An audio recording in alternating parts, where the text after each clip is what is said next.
Well, the first meeting is more formality. There's the swearing in, the pomp and circumstance that comes with that. But the next meeting is when motions will start to be presented and we'll be voting. And the number one issue in the city is affordable housing. That is for people who need help with rent.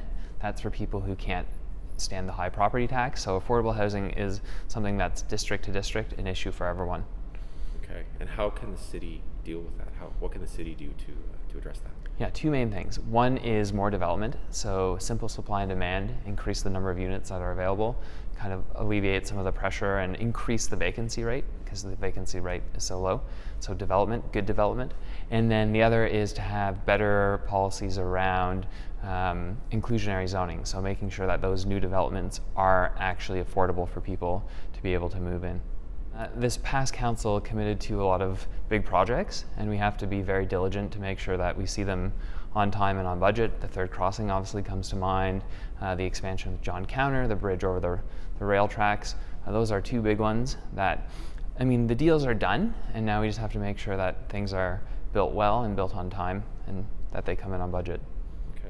Well, I mean, I campaigned on three big things. Affordable housing is the first one. Good jobs, making sure that Kingston has the infrastructure for the next generation to stay in town, and a healthy environment, especially concerning climate change and biodiversity. So making sure that I'm filtering all the policy we do through those things, those three lenses, and then assessing if, you know, I've made my own standard and have actually moved the ball forward on those fronts. The buck stops in a bigger way than it has in the past with the city, and I'm really excited with the people who are elected. I think that most of us are progressive. In fact, maybe all of us are progressive, because I think everyone on this council is very reasonable. We can sit down, look at the evidence, and make choices that will benefit people on the planet.